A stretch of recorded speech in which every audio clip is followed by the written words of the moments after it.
പത്തനംതിട്ട ജില്ല പിടിച്ചെടുക്കാനും UDF ഇറങ്ങുന്നു. കേരളത്തിൽ ഇപ്പോൾ UDFിൻ്റെ കോൺഗ്രസിൻ്റെ ഒരു തരംഗമാണ് കാണുന്നത്. ആശങ്കാകുലരായ ജനങ്ങളുടെ നിലവിളികൾ UDFിൻ്റെ വരവിനായി മുഴങ്ങുകയാണ്.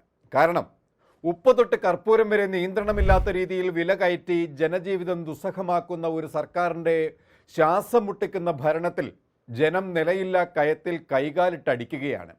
അതിൽ നിന്നും ഒരു മോചനം പ്രതീക്ഷിച്ചാണ് കേരള ജനത UDFിൻ്റെ വരവിനായി ഇപ്പോൾ മുറവിളി കൂട്ടുന്നത്.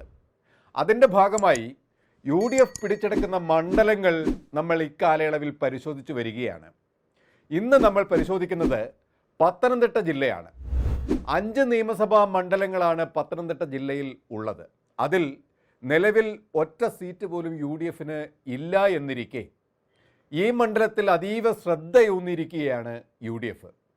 കോൺഗ്രസിൻ്റെ UDFിൻ്റെ എല്ലാ കണ്ണുകളും കാതുകളും ഇപ്പോൾ പത്തനംതിട്ടയിൽ കേന്ദ്രീകരിക്കപ്പെട്ട് അവിടെ ഒരു പുതു കുതിപ്പിന് കോപ്പ് കൂട്ടുകയാണ്.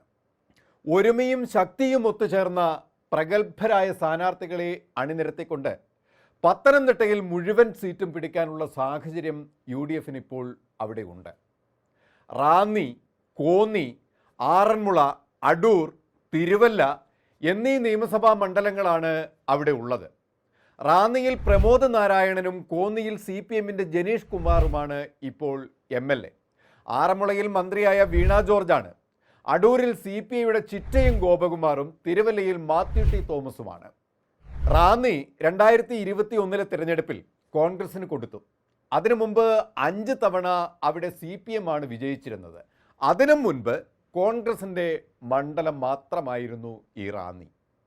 കഴിഞ്ഞ തവണ കേവലം 1200 പരം വോട്ടുകൾക്കാണ് UDF സ്ഥാനാർത്ഥിയായിരുന്ന റിങ്കു ചെറിയാൻ പ്രമോദ് നാരായണനോട് പരാജയപ്പെടുന്നത്.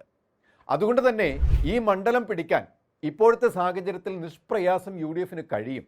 ഇനി ജോസ് കെ മാണിയുടെ വരവ് കൂടിയായാൽ പിന്നെ UDFിന് അവിടെ മറ്റെന്ത് വേണം? അടൂർ മണ്ഡലത്തിൽ ചിറ്റയും ഗോപകുമാറാണ് 2900 വോട്ടിന് ജയിച്ചത്. യൂത്ത് കോൺഗ്രസ് ജില്ലാ അധ്യക്ഷനായ MG കണ്ണൻ അവിടെ പരാജയപ്പെട്ടത് വളരെ തുച്ഛമായ വോട്ടിനാണ്. ഈ ഭൂരിപക്ഷം മറികടക്കാൻ നിഷ്പ്രയാസം കഴിയുമെന്നിരിക്കെ കേരളത്തിലെ ഇപ്പോഴത്തെ സാഹചര്യത്തിൽ സർക്കാർ വിരുദ്ധത വോട്ടായി മാറിയാൽ UDF സ്ഥാനാർത്ഥിക്ക് വിജയം ഈ 2 മണ്ഡലത്തിലും ഉറപ്പിക്കാം.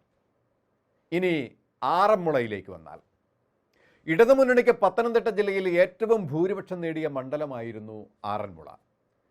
19,000 പരം വോട്ടുകളാണ് അവിടെ വീണ ജോർജ് നേടിയത്. എന്നാൽ ഇപ്പോൾ അവിടെ CPMൽ ഉള്ളിൽ തന്നെ വീണ ജോർജിനോട് കടുത്ത എതിർപ്പുയരുന്ന സാഹചര്യം നിലനിൽക്കുന്നുണ്ട്. വീണ ജോർജ് മന്ത്രിയുടെ ഭരണപരാജയം ഇപ്പോൾ സർക്കാരിന് തന്നെ വെല്ലുവിളിയായിരിക്കുകയുമാണ്. ഇതൊക്കെ നിലനിൽക്കുമ്പോൾ വീണ ജോർജിന് ഇവിടെ വൻ പരാജയം ഉറപ്പിച്ചു കഴിഞ്ഞു. അതുകൊണ്ട് തന്നെ ഇവിടെ യുവത്വമായ യൂത്ത് കോൺഗ്രസിൻ്റെ സംസ്ഥാന ഉപാധ്യക്ഷൻ അബിൻ വർഗി സ്ഥാനാർത്ഥിത്വത്തിലേക്ക് വന്നാൽ ആറന്മുള മണ്ഡലവും UDFിൻ്റെ കയ്യിൽ ഭദ്രമായിരിക്കും. ഇവിടെ അച്ചൂമ്മൻ്റെ പേര് കൂടി ഉയർന്ന് കേൾക്കുന്നുണ്ട്. എങ്ങനെ വന്നാലും ഈ മണ്ഡലം UDF പിടിക്കുമെന്നതിൽ യാതൊരു തർക്കവുമില്ല. ഇനി കോന്നിയും തിരുവല്ലയുമാണ്. കോന്നിയിൽ ദീർഘകാലം കോൺഗ്രസിൻ്റെ മുതിർന്ന നേതാവായിരുന്ന മുൻ മന്ത്രി അടൂർ പ്രകാശ് ആയിരുന്നു അവിടെ MLA. അടൂർ പ്രകാശ് MP ആയി ആറ്റിങ്ങിലേക്ക് വന്നപ്പോൾ കോന്നിയിൽ നടന്ന ഉപതെരഞ്ഞെടുപ്പിലാണ് UDFിൻ്റെ കയ്യിൽ നിന്നും കോന്നി മണ്ഡലം കൈവിട്ടു പോയത്. അടുത്ത തവണ ഇതേ അടൂർ പ്രകാശിനെ തന്നെ അവിടെ സ്ഥാനാർത്ഥിയാക്കണമോ എന്നതും UDF പരിശോധിക്കുന്നുണ്ട്. ഇനി തിരുവല്ല. ഇവിടെ കഴിഞ്ഞ തവണ UDF ഘടകകക്ഷിയായ ജോസഫ് ഗ്രൂപ്പിൻ്റെ സ്ഥാനാർത്ഥിയായിരുന്നു. എന്നാൽ ഇത്തവണ അത് കോൺഗ്രസ് തന്നെ തിരിച്ചെടുക്കുമെന്നതാണ് ചർച്ച. PJ കുര്യന് ഇവിടെ ഒരു സാധ്യത പറയുന്നുണ്ട്. UDF ഒന്നാഞ്ഞ് പിടിച്ചാൽ നിലവിൽ ഒരു സീറ്റ് പോലും ഇല്ലാത്ത പത്തനംതിട്ടയിൽ 5ൽ 5 സീറ്റും പിടിച്ച് കോൺഗ്രസ് മുന്നേറുമെന്നാണ് കണക്കുകൂട്ടൽ. സംസ്ഥാനം ഒരിക്കലുമില്ലാത്ത തരത്തിലുള്ള പ്രതിസന്ധികളിലൂടെയാണ് ഇപ്പോൾ കടന്നു പോകുന്നത്. ഭരണത്തിൻ്റെ പരാജയം സമസ്ത മേഖലകളെയും മുരടിപ്പിച്ചു കളഞ്ഞു. അതുകൊണ്ട് തന്നെ ഒരു മാറ്റത്തിനായി കേരള ജനത മുറവിളി കൂട്ടുകയാണ് UDFിൻ്റെ വരവിനായി. 14 ജില്ലകളിലും UDF തൻ്റെ മുന്നൊരുക്കങ്ങൾ തകൃതിയായി നടത്തുന്നുമുണ്ട്. LDFിൻ്റെ കയ്യിലിരിപ്പ് കൊണ്ട് അത്രയൊന്നും UDFിന് മെനക്കെടേണ്ടി വരികയില്ല എന്നതാണ് യാഥാർത്ഥ്യം.